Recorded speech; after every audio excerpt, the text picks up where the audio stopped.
New leadership will be coming to Durham for the Duke football program. After just 2 seasons, Mike Elko is out. He has taken the Texas A&M head coaching job to lead the Aggies football program. What does this mean for Duke? Let's talk about that and a whole lot more on today's episode of Locked On Blue Devils. Hi, everybody. Dick Vitale. Hey, make sure you listen, man, to Locked On Blue Devils with J.J. Jackson. He's awesome, baby. You are Locked On Blue Devils, your daily podcast on the Duke Blue Devils, part of the Locked On Podcast Network, your team every day.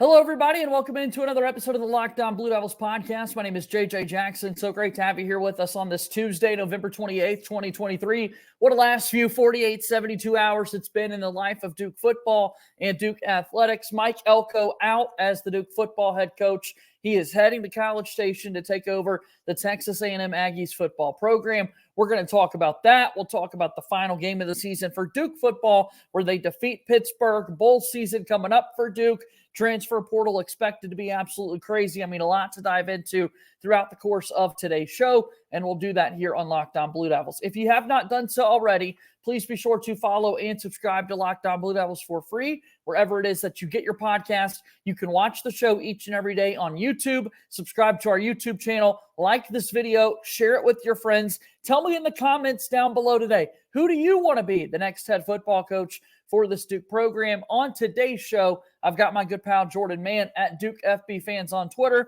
and the host of the Big J and Little J show. We're going to be talking all things Duke football. Don't forget a big basketball game coming up tomorrow night in Fayetteville. Duke takes on Arkansas. So just a perfect time for you to be a part of this Locked On Blue Devils community. Follow us on X at LO_Blue Devils, and I'm there as well at _JJ_Jackson_. Here he is. It's Jordan Mann, fresh off of the Thanksgiving holiday weekend, fresh off of Black Friday and Cyber Monday. And here we are. We're talking about the coaching carousel once again in Durham. I hope you're doing well, man. But it's crazy, man. It's been a crazy, like you said, 3 days. I mean, it was after the bowl game. See, I'm already screwed up. After the season finale against Pittsburgh, looking ahead to the bowl game, it was like, the rumors were Mark Stoops going to A&M. During the Duke game, Michigan State hired Oregon State's head coach Jonathan Smith, and that was another place where Elko was tied to. So it looked like for about 12 hours there that Duke's dodged a bullet in the coaching carousel, and Elko was staying in Durham. And then you wake up next morning, Sunday morning, in the wee hours of that night, obviously the Texas A&M was going to hire Mark Stoops, and the boosters got word of it and did not like it, and basically was like, no, we're going after somebody else, did not approve it, and now Elko's in College Station. Pretty crazy, pretty wild to see how all of this transpired. As you just said, there's also these reports that we're hearing things right now, Jordan. I'm so curious your take on all of this. And then even more so, I'm going to be excited 6 months from now when the dust settles and people are a little bit more open about what has happened over the past 48 to 72 hours, because there's a lot of inconsistencies about when Mike Elko found out that this was happening, about when he called the players in for a meeting in person versus delivering some news over a Zoom meeting and that sort of thing. So, it's one of those deals where we're hearing things now. I'm just ready for it to not be a fresh wound. Let's get a little bit down the road to hear the real story as to what's happened. Yeah, I mean, I can tell you what I know, and that is that he held a team meeting at 3:00 on the days are running together now, Saturday or Sunday. See, Sunday. Days are running together, Sunday. And then he told the team there that it was 50-50. He was like, I don't know. I'm leaning towards staying, is what I've heard. 50-50, but he's leaning towards staying. And then guys left the meeting, and they come back, or they wake up next morning and they see their head coach is getting off a private jet from 3 a.m. in College Station. And so, yeah, and then he scheduled a Zoom meeting at 10 a.m. and I heard that Zoom lasted roughly 5 minutes, and just told the guys, like, loved them. If you had any questions, let them know. And nobody said anything. Nobody asked him any questions. That's what it was. It was like, love you guys. You guys need anything, let me know. They said nothing. Duke hung up. And now we are seeing Duke players bond over social media right now on Twitter specifically. Like, they're uniting really well. And now they're under the interim head coach, Trooper Taylor, who it is worth noting that he was the only guy on Cutcliffe's staff that stayed at Duke from Cutcliffe to Elco. And it looks like, again, he's being rewarded for that, being the interim head coach with this coaching change. Yeah, Trooper Taylor, the absolute man. Love that guy with what he's done. A guy that's coached D-backs, running backs, wide receivers, has done literally everything in the game of football, was on the Auburn staff when Cam Newton was there in 2010 and helped Gene Chizik and that staff win a national championship. So really excited for him to get to run the program for a few weeks. And then we jump into coaching carousel mode for this Duke program in particular. Before we get there, however, Nina King has already had some comments. She brought in the entire family of Duke football with the players and their parents involved as well about how quick of a decision that they've got to make now, because the transfer portal, it's rocking and rolling. We're hearing guys entering it as we go, day by day, hour by hour, and you have to figure there are going to be exits. Even if Mike Elko came back for another season, where we are at in college football in 2023, this is the time we were going to see players on the move. So that the urgency has absolutely got to be there for this Duke program. Oh, yeah, for sure. And Nina's done an outstanding job so far of like just getting everything under control as quick as she can. Duke's had a couple guys already enter the portal. The biggest loss so far is Anise Peebles. He's a really talented defensive tackle. And just because he went to the portal doesn't mean he's not coming back, but he probably will not be coming back as he has a grad year. He'll go elsewhere. But if you can't tell, the last couple of days, man, a lot of QBs, big-time QBs have entered the portal because they are getting thrown money around. And so I would not be surprised to see Duke's Riley Leonard in the portal very soon in the next, not even by Friday, to be honest with you, JJ. He's just it's the way of the world now, especially with a coaching change. He's got to see what's out there for him, and I wouldn't be surprised if he lands like in Notre Dame. Yeah, we'll see what Riley decides to do. Obviously, he's got a lot of NFL potential, as we've discussed, going into the season, and injuries really kind of held him back this season. Duke feels really good about what they've seen from Grayson Loftus over the last few weeks, as their quarterback, Henry Beelan IV, was productive as well. They've got strong quarterback commits already to the program, and we'll see how true those commits stay on, because now what you also wonder is Coach Elko's out the door. We know that Coach Feely, his strength guy, is heading with him to College Station. Tyler Santucci has A&M ties. He's been Duke's defensive coordinator. We'll see who else from the staff follows Mike Elko to College Station to join Texas A&M. But that's kind of the next domino. What players and coaches follow Mike Elko out the door to Texas A&M? Yeah, for sure. I mean, I would say Santucci, I might be in the minority, but I just don't see him going to A&M because he was the co-defense coordinator last year and was basically forced to leave. So I doubt they'd be like, hey, Elko, come and bring back the defense co-DC from last year. I think that he will be on his own, and I think that Duke, one of the angles I can see Duke doing is having Trooper Taylor having the interim tag, maybe taking that off, and he could be a head coach candidate, and then try to retain as much of the staff as possible that does not leave for A&M. And it's still early, but I could see that vision by Nina, because she said that she wants this done rather quickly. And the Elko, when they hired Elko, it took 12 days. It's going to be quicker than that this go around. And so I think that favors more so hiring internally than externally. Locked On Blue Devils here, talking about the coaching change. Mike Elko is out as the Duke football head coach. He's on to Texas A&M. What does that mean for Duke? The transfer portal opening up, and hey, we've still got a bowl game for this Duke football team. All of that and more, but we first need to take our first time out here on today's episode of the program.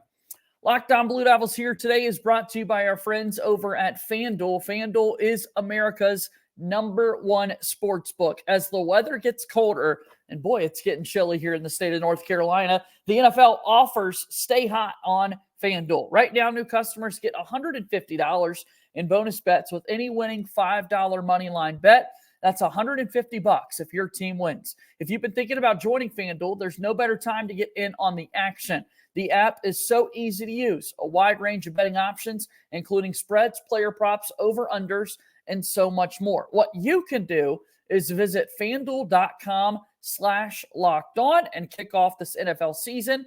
FanDuel is an official partner of the NFL. Locked On Blue Devils here today, also brought to you by our friends at LinkedIn. These days, every new hire can feel like such a high-stakes wager for your small business. That's why we're wanting you to check out LinkedIn Jobs. LinkedIn isn't just another job board. LinkedIn has a vast network of more than 1 billion professionals, which makes it the best place to hire. Hiring is easy when you have that many quality candidates. So easy, in fact, that 86% of small businesses get a qualified candidate within 24 hours. LinkedIn knows that small businesses are wearing so many hats and might not have the time or resources to hire. Thankfully, with LinkedIn, the process is intuitive, quick, and easy. Post your job for free at linkedin.com/lockedoncollege. That's linkedin.com/lockedoncollege to post your job for free. Terms and conditions apply.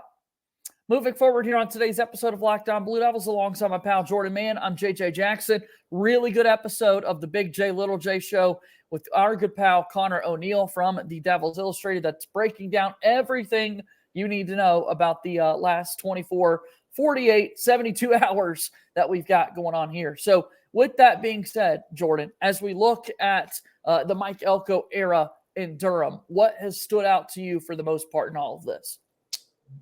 Just in terms of like what he did in Durham, like reflecting on this. I know it's kind of fresh and that sort of thing, but what do you think we're going to remember? Well, I touched base on it last night on the Big J and Little J show that I feel kind of robbed. And what I mean by that is this team was very special with the upset against Clemson this year, and then the host of College Game Day. And if Duke just stops Hartman at 4th and 16, Leonard does not get hurt. He's healthy, and Duke runs the table the rest of the year because Duke was up 3 quarters at Florida State with a banged-up Leonard, and things went south in the 4th quarter because you were playing a banged-up second-string quarterback that we did not know at the time was banged up, and it got away from him.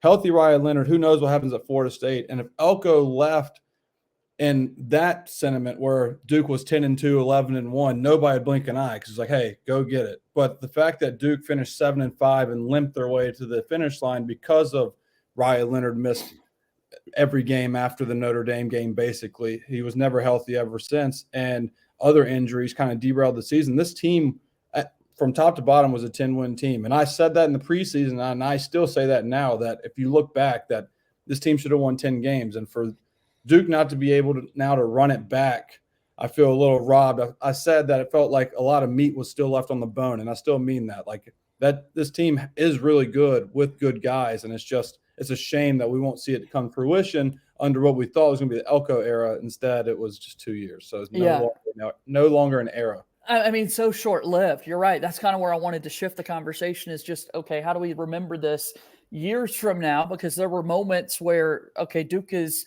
getting to host College Game Day. Duke is getting all of these big games in a row. They're in the top 25 for so many weeks throughout the season. They're recruiting at amazing levels. And I think that now there is a foundation for a coach to come in and kind of build on those things moving forward. But when you look at Mike Elko in particular, just 25 games as the head coach at Duke, finishes with a 16-9 overall record. But at a school like Duke that doesn't have the strongest of football pedigree, it has been a long time since we have had a coach not go more than 2 years on the job. A little bit of research for folks out there, Jordan.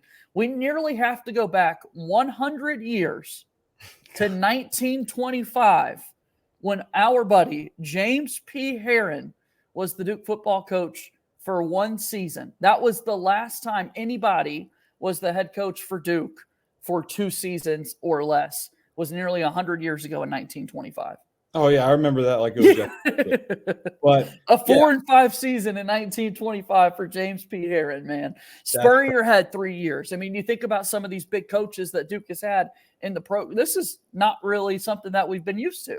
No, yeah, and we're not accustomed to a coach leaving Duke, like to go to a better job. You know, it's always been they've been let go or Cutcliffe forced to retire, but he was still here for over a decade. But the thing that Elko that I realized under Elko, and shout out Nina King and shout out to people that have backed Duke football financially, is they invested in the staff. And that was kind of Kucklow's downfall, as he was hiring within because he wasn't getting the funding to really hire really good offensive and defensive coordinators.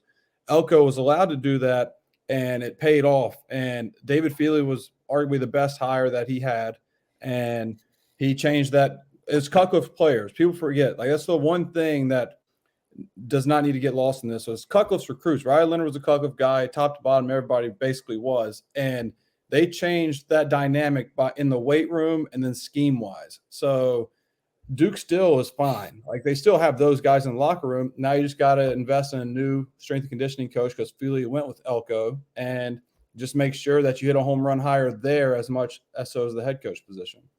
Let's continue this conversation. We'll continue to talk about what's next for Duke football after we take our last time out here on today's episode of the program. Locked On Blue Devils here today is brought to you by our friends over at PrizePicks. PrizePicks is the largest daily fantasy sports platform in North America. The easiest and most exciting way to play DFS. It's just you against the numbers. And instead of battling thousands of other players, including pros and sharks, you pick more than or less than on 2 to 6 player stat projections and just watch all of those winnings roll in. PrizePicks has been so much fun for me to test my sports knowledge this season. You could turn $10 into $250 with just a few simple taps. PrizePicks, really simple to play. You make your picks and entries in less than 60 seconds. Really fun stuff. Go ahead and check it out. PrizePicks.com/LockedOnCollege and use code LockedOnCollege for a first deposit match up to $100. PrizePicks.com/LockedOnCollege. All right, last segment here on today's episode of Locked On Blue Devils. JJ Jackson with my pal Jordan Mann. We talk a lot of basketball this time of year, and those conversations will continue going into next week. Big game coming up for Duke tomorrow at Arkansas. But you've got a lot of great football content. You've got basketball conversations yourself with the Big J and Little J show. Tell me a little bit about it and where people can find it. Yeah, Big J and Little J show, Apple and Spotify. We're wrapping up the football season right now. We had the Arizona preview, and then I had, like I said, Caleb Foster's trainer on last week, and I will be having Bates Jones on in the coming future. And then once football season is over, expect basketball content the rest of the basketball season. It's just kind of hard, JJ, to balance both basketball and football and everyday life. Yeah. So we're getting there, though. Check it all out on YouTube, and then also wherever you get your podcast, go find the Big J and Little J show. So Duke won on Saturday, Jordan. We haven't been able to really talk about that, but they won 30-19 over Pitt. They finished with a winning record, 7-5.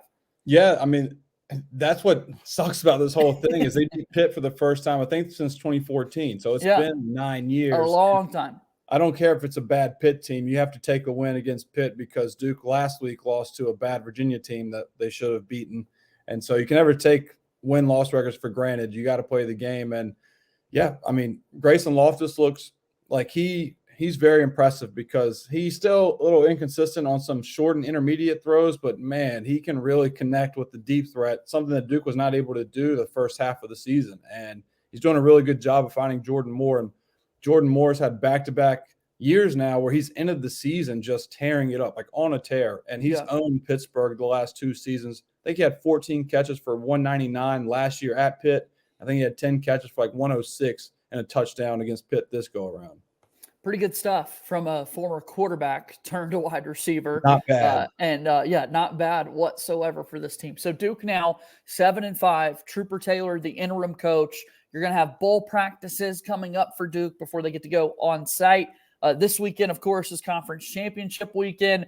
Then on Sunday, we figure out the 4 teams that will play in the very last 4-team version of the college football playoff before it expands. And then we'll have bowl selections. So looking at sporting news right now, this very moment, there's a Texas Bowl projection for Duke taking on Kansas. I think that's kind of the level of bowl that we'll see from Duke out of the ACC. But it's a good opportunity for younger guys to get practice reps. That's what you hear every college football coach when you get to this time of year. And I don't know, I'm just excited we get to watch this team play one more time here in 2023. Yeah, I'm excited for them to play one more time, and I'm excited for them to play under Trooper Taylor. I know we touched on him earlier, but like I said, that guy deserves it. I mean, the dude's been around not only Duke, but college football for forever. And people who don't know who Trooper Taylor is, you're going to see a man with a hat backwards going crazy on the sidelines. Like, that's the head coach? Yes, you're right, because that's my guy. Like, he is a player's coach, and the players will want to play for him. And I know you've probably seen on Twitter, if you follow me, that I am adding the Duke's Mayo Bowl every day and saying to put Duke and Texas A&M in the Duke's Mayo Bowl. And I will continue to do that, JJ, through this weekend. Maybe when we hang up right now, I will tweet it again because that needs to happen. Like, not only does Duke need payback for 2013 Chick-fil-A Bowl, but now this is personal to where those guys deserve to face off against A&M. I don't care what the score is. If Duke loses, Duke's supposed to lose. But those guys deserve a shot against Texas A&M for everything they've been through for this season. Yeah, let's make it happen. That'd be so much fun to see. All right, so Trooper Taylor's the interim. Elco's now in College Station. The portal's about to be crazy. There is concern about whether or not Riley Leonard has played his last football game for Duke or if he decides to come back for another season. But Duke needs a head coach too. Mm-hmm. So kind of give me those big names, the names you want to kind of take over the program. So the big names. Because you've already had some thoughts. I know that you've already been thinking about this. Before we got on, one of my candidates was Sean Lewis, who was Kent State's head coach, and then was Colorado's offensive coordinator, averaged 32 points per game. Deion Sanders demoted him because he wanted his personal friend to be the offensive coordinator. Anyway, Sean Lewis just got hired by San Diego State, or they're closing the deal on him. So my target's already gone there. Willie Fritz would be good. Willie Fritz is an older guy, so he's not going to leave Duke after a couple years if he gets hot. He's 62, so he could retire at Duke hypothetically in 8 to 10 years. And he won at Tulane, has Georgia Tech connections. Tough place to win at Tulane. He's done it. Duke's a tough place to win. He could do it.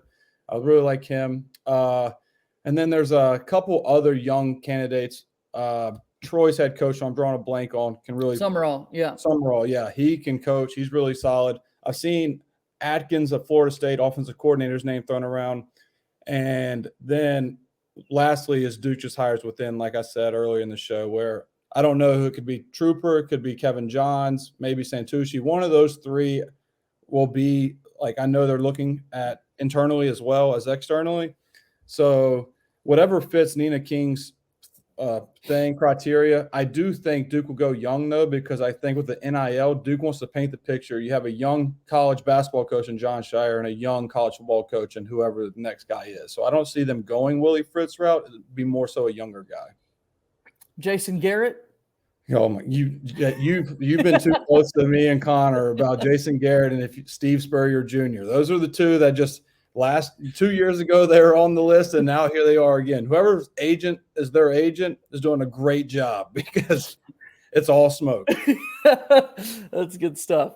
Well, Jordan, we're going to be following this over the next few days. We'll be following your account as well. I know you're up to date on all the transfer portal news that may be out there with Duke football.